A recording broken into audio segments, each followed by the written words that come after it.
Dari hasil profiling dari Ditkrim Sus menyampaikan bahwa video itu diduga tidak dilakukan di Bali, hasil profilingnya.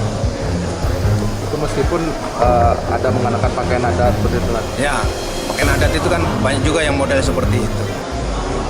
Jadi bukan dari wilayah Bali. Tapi tetap kita akan melakukan penyelidikan, ya, tetap dilakukan penyelidikan. Tapi hasil profiling sementara itu dari Krimsus bukan di wilayah. Lihat film-film porno, kau siksa dirimu itu, bos. Itu namanya kau cari penyakit. Jangan kau nonton, selama kau tidak nonton, kau tidak akan pikir. Selama kau nonton terus,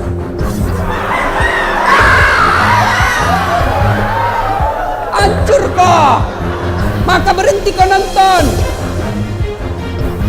Sekamarku, Ustaz, saya tidak nonton tapi saya dengari. Tutup telingamu. Istighfar saja. Astagfirullah, astagfirullah, astagfirullah. Begitu ada rasa sedih, rasa cemas, ada pikiran galau, istighfar. Istighfar. Astagfirullah, astagfirullah, astagfirullah. Nah, itu aja. Coba amalkan itu, bos. Amalkan itu. Yang kasih tenang perasaan itu taubat. Berdasarkan keterangan dari hasil pemeriksaan kepada mereka berdua, mereka mengatakan memang konten pornografi yang salah satunya yang dikenal dengan nama kebaya merah ini adalah salah satu konten pornografi yang sudah dikirim atau dijual dengan harga Rp750.000. Namun dari hasil pemeriksaan yang kita lakukan pada komputer dan memori hard disk, kita temukan masih ada 92 part video porno serta seratusan foto nude ya terhadap salah satu pelaku yang membuat video resepsionis hotel ini. Empat part ini adalah semuanya adalah berkisah tentang temanya resepsionis hotel berkebaya merah, atau mungkin ada tema-tema lain yang sebelumnya sudah mereka pernah produksi, Pak? Ada tema-tema lain yang sebelumnya sudah mereka produksi, Pak. Dan dari hasil pemeriksaan memang mereka akui sebagian sudah dijual atau sudah diperjualbelikan kepada orang lain. Dan inilah yang sedang kami telusuri, siapa yang memesan dan atau membeli konten pornografi tersebut. Artinya yang memesan dan juga membeli bisa juga dikenakan pidana, Pak? Iya, kita akan menyelidiki. Tentunya di undang-undang kan sudah jelas siapa yang membeli, siapa yang mendownload, bahkan itu juga akan bisa dikenai oleh sanksi pidana sesuai Undang-Undang ITE dan pornografi. Nah, sebetulnya hubungan antara kedua pelakon dalam video kebaya merah ini apa, Pak? Apakah mereka ini sepasang suami istri atau mungkin mereka sepasang kekasih? Berdasarkan hasil keterangan sesuai BAP yang kami lakukan, mereka mengakui mereka adalah sepasang kekasih. Seperti itu, Mbak. Artinya dari video yang Anda temukan di hard disk tadi, semuanya kedua orang ini pemerannya? Sebagian besar iya. Ada salah satu konten video yang ada orang lainnya, jadi tidak mereka berdua gitu. Pak, mereka ini apa memang pekerjaan utamanya memproduksi video-video tidak senonoh, atau mungkin ini mereka hanya temporary saja bekerja seperti ini, atau mungkin ada kegiatan lain dari mereka, Pak? Berdasarkan hasil pemeriksaan, sepengetahuan kami, untuk ACS ini sebetulnya melakukan pekerjaan sebagai freelance design, juga sebagai IO serta foto video. Sedangkan untuk AH ini adalah salah satu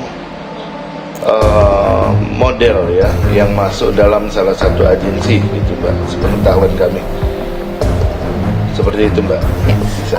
Pak, ini mereka ini apakah jaringan atau mereka hanya bekerja sendiri dalam melakukan transaksi video porno ini? Dari hasil pemeriksaan itu mereka bekerja sendiri. Jadi pengambilan film mereka lakukan secara bergantian, kemudian menjual menggunakan akun. Jika terinfeksi dengan nilai-nilai keburukan, maka di sini kasusnya adalah kembalikan ke Quran surah ke-4 An-Nisa ayat 17 sampai dengan ayat ke-18. Itu yang dikenal dengan taubat namanya. Ya, innamat taubatu 'ala Allahi lil ladzina ya'maluna as-su'a bi jahalatin tsumma yatubuna min qarib. Ya, sungguh taubat itu berlaku kata Allah bagi orang-orang yang terinfeksi dengan penyakit buruk. Su itu, ya, lihat ayatnya. Innamat taubatu 'ala Allahi lil ladzina ya'maluna su'an. Taubat itu dilakukan orang yang terinfeksi dengan keburukan. Su itu pekerjaan nafsu. Nafsu dari mana taunya? Quran surah 12 ayat 53. Inna nafsa la'amaratun bisu. Sumbernya nafsu. Kalau ada orang kemudian digerakkan nafsu berbuat buruk kemudian sampai terinfeksi dirinya, maka caranya dengan taubat. Apa itu taubat? Taubat itu artinya kembali kepada nilai-nilai kebaikan dengan cara meninggalkan perilaku buruk yang dikerjakan. Misal, fujur tadi bisa terespon dengan perilaku maksiat. Maksiat lewat mata nonton tayangan-tayangan yang tidak baik. Saya punya kawan, dia alumni dari Kanada, di neuroscientific di jurusan untuk saraf, ya. Itu kita diskusi. Ternyata selain narkoba sekarang ini yang paling bahaya itu pornografi.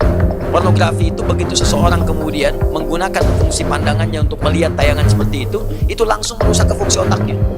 Dia masuk tuh, menginfeksi, kadang-kadang candunya lebih besar daripada narkoba. Makanya orang kalau nggak pernah lihat tiba-tiba melihat itu bayangannya tuh lama di bagian otaknya tuh. Kadang-kadang penasaran, padahal udah dipalingkan, tadi apa sih, apa ada salah itu ya? Nah itu bisa demikian tuh, itu yang paling dahsyat. Nah kalau kemudian Anda ingin menghilangkan itu dan perilakunya diburuk nantinya ke pola hidup, ke tubuh, ke macam-macam, Anda paham sendirilah gitu kan. Nah maka apa yang kemudian mesti dilakukan? Tinggalkan itu, tinggalkan, jauhi, taubat. Akui salah, sesali itu, kemudian tinggalkan, dan cara meninggalkannya ganti dengan yang lebih baik. Pandang yang baik-baik, latihannya begitu. Lihat yang baik-baik ya. Awas, kalau orang terbiasa melihat yang halal, maka yang haram akan alergi. Sama dengan pasangan kehidupan di keluarga. Kalau sering melihat yang halal, pada yang haram itu nggak akan ada ketertarikan berlebihan, nggak ada. Ya, tapi kalau sering melihat yang haram, istri orang itu kan bukan mahram antum. Kalau melihat istri orang keseringan, ngelihat istri sendiri jadi nggak enak. Ibu juga sama gitu. Kalau ngelihat suami orang tuh keseringan, lihat suami sendiri itu udah hambar. Makanya kalau orang-orang ngelihat yang halal itu yang bagus-bagus, maka yang haram itu akan sulit kita. Sama bicara juga begitu. Kotor kata-kata, tinggalkan yang kotor, balik kepada yang baik. Begitu baik ya saat, maka kotor akan dihilangkan. Nah, demikian.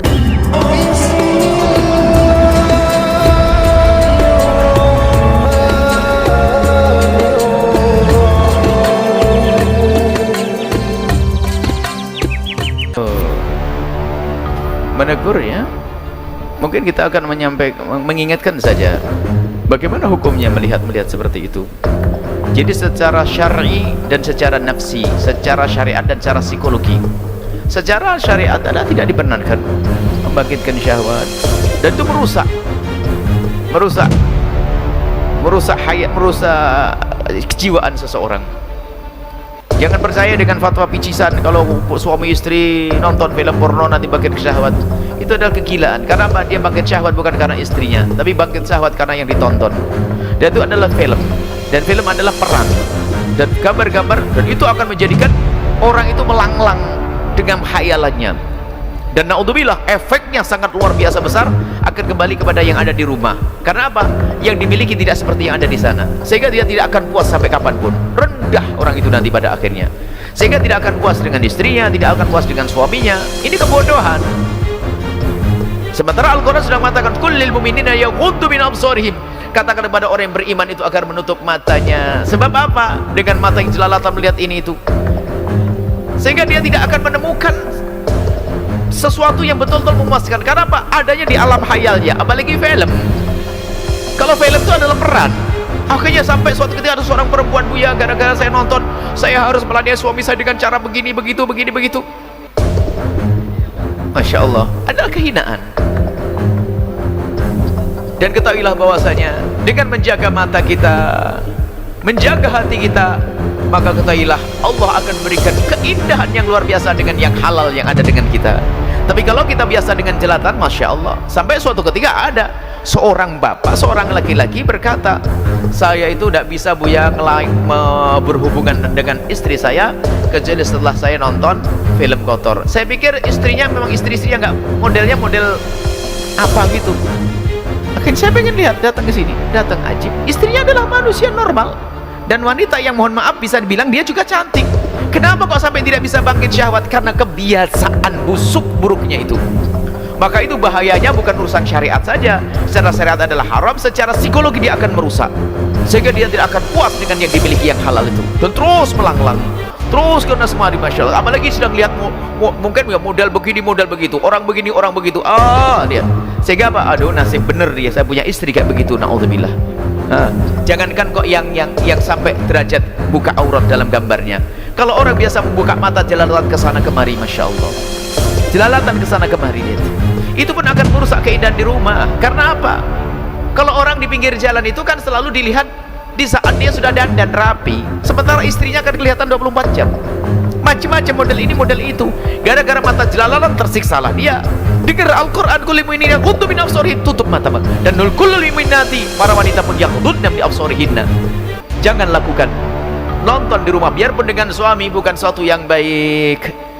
Secara syariat, secara kejiwaan, secara akhlak